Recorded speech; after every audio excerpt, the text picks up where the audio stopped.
ಸಾಯಂಕಾಲದ ಸಮಯದಲ್ಲಿ ಊರಿನ ಮಧ್ಯದಲ್ಲಿ ಜನರೆಲ್ಲ ಬಂದು ಸೇರಿದ್ರು. ಅವ್ರ ಮುಖದಲ್ಲಿ ತುಂಬಾನೇ ಚಿಂತೆ ಕಾಣಿಸ್ತಾ ಇತ್ತು. ಜಮೀನ್ದಾರನ ಗುಂಡಗಳು ಊರಲ್ಲಿ ಸುತ್ತಾಡ್ತಾ ಇದ್ರು. ಅಶೋಕ್ ಒಂದ್ ಕಡೆ ನಿಂತ್ಕೊಂಡು ತನ್ನ ಹೆಂಡತಿ ಜೊತೆ ಮಾತಾಡ್ತಾ ಇದ್ದ. ಲೀಲಾ, ಈ ಭೈರವ್ ಸಿಂಗು ನಮ್ ಪ್ರಾಣ ಕೂಡ ತಗೊಂಡ್ಬಿಡ್ತಾನೆ. ಜಮೀನ್ ಕಿತ್ಕೊಂಡು ಏನ್ ಮಾಡ್ತಾನೆ? ಜಮೀನಲ್ಲಿ ಏನು ಬೆಳೆಯಕ್ಕೆ ಆಗ್ತಿಲ್ವಲ್ಲ, ಮತ್ತ್ಯಾಕೆ ಅವನಿಗೆ ಅಷ್ಟು ದುರಾಸೆ? ಅಶೋಕ್ ಕೋಪದಿಂದ ಏನೂ ಆಗಲ್ಲ. ನಮ್ ಜಮೀನನ್ನ ಕಾಪಾಡ್ಕೊಳಕ್ಕೆ ಏನಾದ್ರೂ ದಾರಿ ಹುಡುಕ್ಬೇಕು. ಯಾವ ದಾರಿ ಲೀಲಾ? ಮಳೆ ಬಂದಿಲ್ಲ, ಬೆಳೆ ಹಾಕಿಲ್ಲ, ನಮ್ ಬರಡು ಭೂಮಿಯಲ್ಲಿ ಏನು ಕೂಡ ಬೆಳೆಯಕ್ಕಾಗ್ತಲ್ಲ. ಇನ್ನು ಈ ಊರಲ್ಲೇ ಇದ್ರೆ ಸಾವಿಗೆ ಆಮಂತ್ರಣ ಕೊಟ್ಟಂಗೆ. ಆಗ ಊರಿನ ಮುಖ್ಯಸ್ಥ ರಾಮದಾಸ್ ಅಲ್ಲಿಗೆ ಬರ್ತಾರೆ. ಅಶೋಕ್, ನೀನ್ ಸರಿಯಾಗಿ ಹೇಳ್ತಾ ಇದ್ಯಾ. ಭೈರವ್ ಸಿಂಗು ಊರನ್ನ ನರ್ಕ ಮಾಡಿದಾನೆ. ಆದ್ರೆ ನೋಡಪ್ಪ, ನಿನ್ನಂತವನು ಕೂಡ ಸೋಲ್ನ ಒಪ್ಕೊಂಡ್ಬಿಟ್ರೆ ಈ ಊರಿನ ಪರಿಸ್ಥಿತಿ ಏನು? ಮುಖ್ಯಸ್ಥರೇ, ನಾನು ಹೋರಾಡ್ಬೇಕು ಅನ್ಕೊಂಡಿದ್ದೀನಿ, ಆದ್ರೆ ಹೇಗೆ? ನನ್ನ ಹತ್ರ ಈಗ ಏನು ಉಳ್ದಿಲ್ಲ. ನಿನ್ನಲ್ಲಿ ಧೈರ್ಯ ಮತ್ತೆ ಆತ್ಮವಿಶ್ವಾಸ ಇದೆ, ಅದನ್ನ ಕಳ್ಕೊಳಕ್ ಹೋಗ್ಬೇಡ. ಅಶೋಕ್ ಸುಮ್ಮನೆ ಆಗ್ಬಿಡ್ತಾನೆ. ಆದ್ರೆ ಅವನ ಕಣ್ಣಲ್ಲಿ ಪ್ರಶ್ನೆಗಳು ಮತ್ತೆ ಕೋಪ ಕಾಣಿಸ್ತಾ ಇರುತ್ತೆ. ಮಾರನೇ ದಿನ ಅಶೋಕ್ ಸುಸ್ತಾಗಿ ಒಂದ್ ಮರದ ಕೆಳಗಡೆ ಕೂತ್ಕೊಂಡಿರ್ತಾನೆ. ಅವನ ಮುಖದಲ್ಲಿ ತುಂಬಾನೇ ಚಿಂತೆ ಕಾಣಿಸ್ತಾ ಇತ್ತು. ಅಚಾನಕ್ಕಾಗಿ ಮರದ ಹಿಂದ್ಗಡೆ ಯಾರೋ ಬರ್ತಿರೋದನ್ನ ಅವನಿಗೆ ಕೇಳಿಸುತ್ತೆ. ಒಬ್ಬ ವಯಸ್ಸಾದ ವ್ಯಕ್ತಿ ಒಂದ್ ಕೋಲಿನ ಸಹಾಯದಿಂದ ನಿಧಾನವಾಗಿ ಅಶೋಕ್ ಹತ್ರ ಬರ್ತಾ ಇರ್ತಾನೆ. ಏನ್ ಯೋಚನೆ ಮಾಡ್ತಾ ಇದೀಯಪ್ಪ? ನೀವ್ಯಾರು? ಮತ್ತೆ ಈ ಕಾಡಲ್ಲಿ ನೀವ್ ಏನ್ ಮಾಡ್ತಾ ಇದ್ದೀರಾ? ನಾನು ಕೂಡ ಜೀವನದಲ್ಲಿ ನೊಂದಿರೋನು, ಆದ್ರೆ ನಿನ್ನಷ್ಟು ನೊಂದಿಲ್ಲ ಕಣಪ್ಪ. ನನಗನ್ಸುತ್ತೆ ನೀನ್ ಜೀವನದಲ್ಲಿ ಸೋಲು ಒಪ್ಕೊಂಡಿದ್ಯಾ ಅಂತ.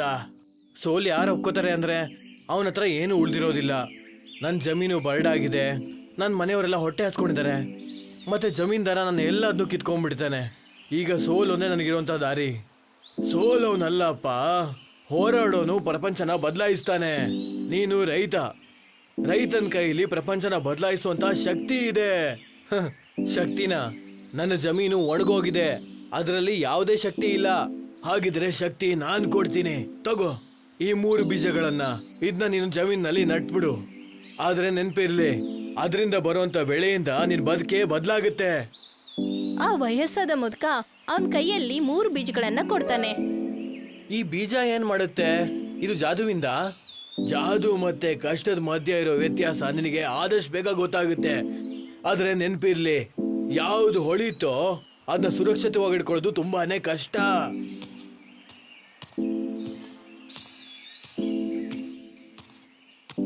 ಅಶೋಕ್, ಆ ಮುದ್ಕ ಯಾರು? ಆ ಬೀಜಗಳಿಂದ ನಮಗ್ ಖಂಡಿತ ಸಹಾಯ ಆಗುತ್ತಾ? ಸ್ವತಃ ನನಗೆ ಗೊತ್ತಿಲ್ಲ ಲೀಲಾ, ಆದ್ರೆ ಈ ಬೀಜಗಳನ್ನ ಬಿತ್ತೋದ್ರಿಂದ ಏನು ತೊಂದರೆ ಆಗಲ್ಲ ಅನ್ಸುತ್ತೆ. ಇದು ನಮ್ಗೆ ಉಳಿದಿರೋ ಕೊನೆ ಚಾನ್ಸ್ ಅನ್ಸಿದ್ರೆ.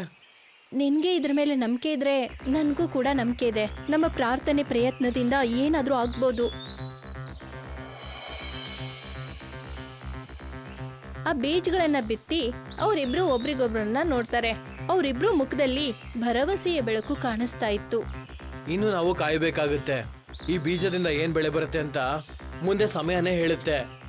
ಇಬ್ರು ತಮ್ಮ ಮನೆಗೆ ವಾಪಸ್ ಬರ್ತಾರೆ. ಮಾರನೇ ದಿನ ಬೆಳಿಗ್ಗೆ ಅಶೋಕ್ ಮತ್ತೆ ಲೀಲಾ ತಮ್ಮ ಗದ್ದೆ ಹತ್ರ ಬರ್ತಾರೆ. ಅವ್ರ ಗದ್ದೆ ಹತ್ರ ಬಂದಾಗ ಅವರು ಅಲ್ಲಿ ಒಂದು ಪವಾಡನ್ನ ನೋಡ್ತಾರೆ. ಭೂಮಿಯಿಂದ 3 ಹೊಳೆಯುತ್ತಿರುವ ಗಿಡಗಳು ಹುಟ್ಟಿರುತ್ತೆ. ಈ ಗಿಡಗಳು ನಕ್ಷತ್ರ ತರ ಹೊಳಿತಾ ಇರುತ್ತೆ. ಅಶೋಕ್, ಇದೇನಿದು? ನಮ್ ಗದ್ದೆ ಬಂಜರ ಆಗಿತ್ತಲ್ವಾ? ಇದ್ರಲ್ಲಿ ಹೇಗೆ ಗಿಡಗಳು ಹುಡ್ತು? ಇದು ಅದೇ ಬೀಜ ಆ ವಯಸ್ಸಾದ ವ್ಯಕ್ತಿ ಕೊಟ್ಟಿದ್ರಲ್ಲ.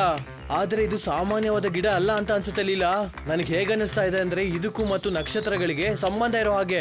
ಅಶೋಕ್, ಇದು ಪವಾಡನೆ. ನಮ್ ಗದ್ದೆಗೆ ಅದೃಷ್ಟ ಬಂದಿದೆ. ಈಗ ನಮ್ಮೂರಲ್ಲಿ ಬೆಳೆಗಳು ಚೆನ್ನಾಗಿ ಬೆಳೆಯುತ್ತೆ. ಅಶೋಕ್ ಮತ್ತೆ ಲೀಲಾ ಸಂತೋಷ ಪಡ್ತಾರೆ. ಆದ್ರೆ ಲೀಲಾ, ಈ ವಿಷಯ ಊರವ್ರಿಗೆ ಮತ್ತೆ ಜಮೀನ್ದಾರಿಗೆ ಗೊತ್ತಾದ್ರೆ ಅದರಿಂದ ನಮಗೆ ತುಂಬಾ ತೊಂದರೆನೇ ಆಗುತ್ತೆ. ನಾವು ಹುಷಾರಾಗಿರ್ಬೇಕು ಅಶೋಕ್. ಆದ್ರೆ ಸತ್ಯನ ನಾವು ತುಂಬಾ ದಿನ ಮುಚ್ಚಿಡಕ್ಕಾಗಲ್ಲ. ಮಾರನೇ ದಿನ ಊರಿನ ಜನರೆಲ್ಲ ಗದ್ದೆ ಹತ್ರ ಬರ್ತಾರೆ.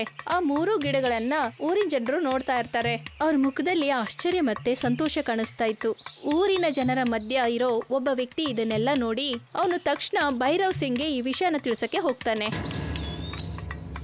ಅಶೋಕಣ್ಣ, ಈ ಗಿಡ ಎಲ್ಲಿಂದ ತಂದಿದ್ದು? ಇದು ಚಮತ್ಕಾರಿ ಅನ್ಸುತ್ತೆ.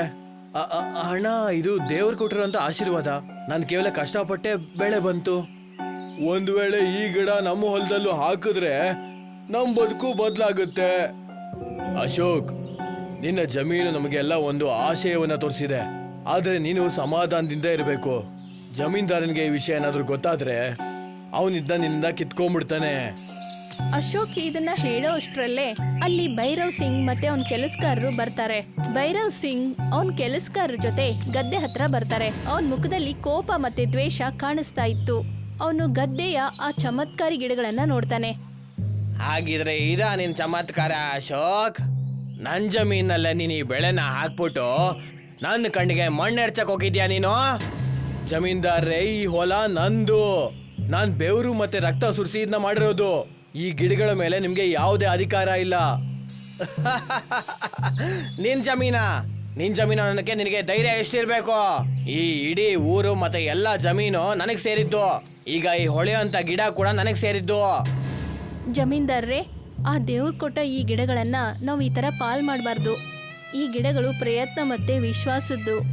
ಸುಮ್ನೆ ಇರು, ನಾನು ಏನ್ ಅನ್ಕೋತೀನೋ ಅದನ್ನೇ ಮಾಡ್ತೀನಿ. ಇವತ್ತಿಂದ ಈ ಜಮೀನು ನಂದು. ಅಶೋಕ್, ನೀನೇನಾದ್ರೂ ವಿರೋಧ ಮಾಡಿದ್ರೆ ಪರಿಣಾಮ ಸರಿಗಿರಲ್ಲ, ನೋಡ್ತಿರೋ. ಭೈರವ್ ಸಿಂಗ್ ತನ್ನ ಕೆಲಸಗಾರರಿಗೆ ಆ ಗಿಡಗಳನ್ನ ಹಾಳು ಮಾಡೋದಕ್ಕೆ ಹೇಳ್ತಾನೆ. ಅಶೋಕ್ ಮತ್ತೆ ಲೀಲಾ ಅಡ್ಡ ಬಂದು ತಡೀತಾರೆ. ಅಶೋಕ್ಗೆ ಊರಿನ ಜನರೆಲ್ಲ ಸೇರ್ಕೊಂಡು ಸಹಾಯ ಮಾಡ್ತಾರೆ. ಆದ್ರೆ ಜಮೀನ್ದಾರನ ಗುಂಡಗಳು ಆಯುಧಗಳನ್ನ ತೆಗಿತಾರೆ. ಜಮೀನ್ದಾರ್ ಸಾಹೇಬ್ರೆ, ಇದು ಅನ್ಯಾಯ. ಜಮೀನ ಹಾಳು ಮಾಡೋದ್ರಿಂದ ನಿಮ್ಗೆ ಏನು ಸಿಗಲ್ಲ. ನನಗೆ ಚಿನ್ನ ಸಿಗುತ್ತೆ, ಅರ್ಥ ಆಯ್ತಾ? ಈ ಗಿಡ ಸಾಮಾನ್ಯವಾದ ಗಿಡ ಅಲ್ಲ. ನನಗೆ ಇದರ ಹೊಳಪಿಂದ ಖಜಾನೆಯ ಸುವಾಸನೆ ಬರ್ತಾ ಇದೆ. ಜಮೀನ್ದಾರ ತನ್ನ ಕೆಲಸಗಾರರನ್ನ ಆ ಗಿಡಗಳನ್ನ ಕಡಿಯೋದಕ್ಕೆ ಬಿಡ್ತಾನೆ ಮತ್ತೆ ಅಲ್ಲಿಂದ ಹೊರಡ್ತಾನೆ. ಅಶೋಕ್ ಮತ್ತೆ ಲೀಲಾಗೆ ಇದರಿಂದ ತುಂಬಾನೇ ಬೇಜಾರಾಗುತ್ತೆ.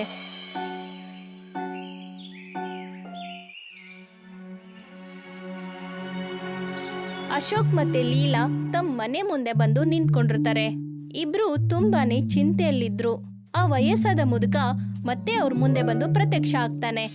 ಅಶೋಕ್, ನಾನ್ ನಿನಗೆ ಮುಂಚೆನೆ ಎಚ್ಚರಿಕೆ ಕೊಟ್ಟಿದ್ದೆ.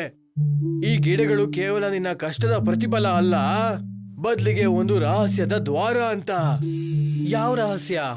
ಈ ಗಿಡ ನಕ್ಷತ್ರ ಲೋಕದ ದ್ವಾರ ತೆಗೆಯುತ್ತೆ. ಆ ಲೋಕದಲ್ಲಿ ಒಂದು ಖಜಾನೆ ಇದೆ, ಆದ್ರೆ ಅಲ್ಲಿ ದುರಾಸೆ ಇರುವಂತ ವ್ಯಕ್ತಿಗಳು ಹೋಗೋದಕ್ಕಾಗಲ್ಲ. ಒಂದ್ ವೇಳೆ ಹೀಗಾದ್ರೆ ಜಮೀನ್ದಾರ ಅಲ್ಲಿ ಕೂಡ ಹೋಗಕ್ಕೆ ಪ್ರಯತ್ನ ಪಡ್ತಾನೆ. ನಾವ್ ಏನ್ ಮಾಡ್ಬೇಕು? ನೀವು ನಕ್ಷತ್ರ ಲೋಕದ ದ್ವಾರವನ್ನ ತೆರಿಬೇಕು. ಆದ್ರೆ ನೆನಪಿರ್ಲಿ, ಯಾರು ಅಲ್ಲಿಗೆ ಹೋಗ್ತಾರೋ ಅವರು ಅವರ ಮನಸ್ಸಿನ ಸತ್ಯವನ್ನ ಎದುರಾಕೋಬೇಕಾಗುತ್ತೆ. ಅಶೋಕ್ ಮತ್ತೆ ಲೀಲಾ ಒಬ್ರಿಗೊಬ್ರು ನೋಡ್ತಾರೆ. ಅವ್ರ ಮುಖದಲ್ಲಿ ಭಯ ಮತ್ತೆ ಧೈರ್ಯ ಕಾಣಿಸ್ಕೊತಾ ಇತ್ತು. ಅವರಿಬ್ರು ಅನ್ಕೋತಾರೆ ಈಗ ಜಮೀನ್ದಾರನ್ನ ಎದುರು ಹಾಕೊಳ್ಬೇಕು ಅಂತ. ಆ ವಯಸ್ಸಾದ ಮುದ್ಕ ಅಶೋಕ್ ಮತ್ತೆ ಲೀಲಾನ ಗದ್ದೆ ಕರ್ಕೊಂಡ್ ಬರ್ತಾನೆ. ಆ ಮೂರೂ ಗಿಡಗಳು ಮೊದ್ಲಿಗಿಂತ ಇನ್ನೂ ಹೆಚ್ಚಾಗಿ ಹೊಳಿತಾ ಇದ್ವು, ಆಕಾಶದಲ್ಲಿ ನಕ್ಷತ್ರಗಳ ತರ. ಅಶೋಕ್, ಸಮಯ ಬಂದಾಯ್ತು. ಈ ಗಿಡಗಳ ಹೊಳಪು ನಕ್ಷತ್ರ ಲೋಕದ ದ್ವಾರವನ್ನ ತೆರೀತಾ ಇದೆ. ನೀವಿಬ್ರು ಈಗ ಅಲ್ಲಿಗೆ ಹೋಗ್ಬೇಕಾಗತ್ತೆ. ಆದ್ರೆ ನೆನ್ಪಿರ್ಲಿ, ಖಜಾನೆ ತಲುಪೋದು ತುಂಬಾನೇ ಕಷ್ಟ ಆಗಿರುತ್ತೆ. ದುರಾಸೆ ತಮ್ಮ ಅತ್ಯಂತ ದೊಡ್ಡ ಶತ್ರು ಆಗಿರುತ್ತೆ. ಒಂದ್ ವೇಳೆ ಇದರಿಂದ ನಮ್ಮ ಊರಲ್ಲಿರೋ ಬಂಜರ್ ಭೂಮಿಗಳಿಗೆ ಜೀವ ಸಿಗುತ್ತೆ ಅಂದ್ರೆ ನಾವು ಈ ಪರೀಕ್ಷೆಗೆ ಸಿದ್ಧರಾಗಿದ್ದೀವಿ. ನಮ್ಮ ವಿಶ್ವಾಸ ಮತ್ತೆ ಪರಿಶ್ರಮದಿಂದ ನಾವು ಇಲ್ಲಿವರೆಗೂ ತಲುಪಿದೀವಿ. ನಾವಿವಾಗ ಹಿಂದೆ ಸರಿಯಲ್ಲ. ವಯಸ್ಸಾದ ಮುದುಕ ಮಂತ್ರ ಹೇಳ್ದ.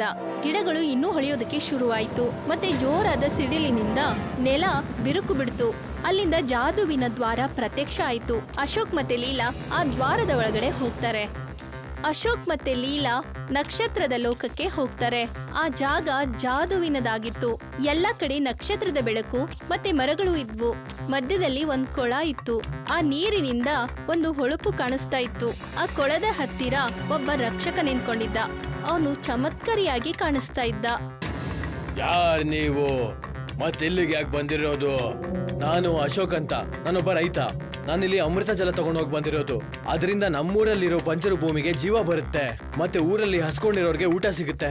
ಅಮೃತ ಜಲ ಕೇವಲ ಯಾರಿಗೆ ಸಿಗುತ್ತೆ ಅಂದ್ರೆ ಅವ್ರಿಗೆ ಸತ್ಯ ಮತ್ತೆ ನಿಷ್ಠೆ ಇರಬೇಕು.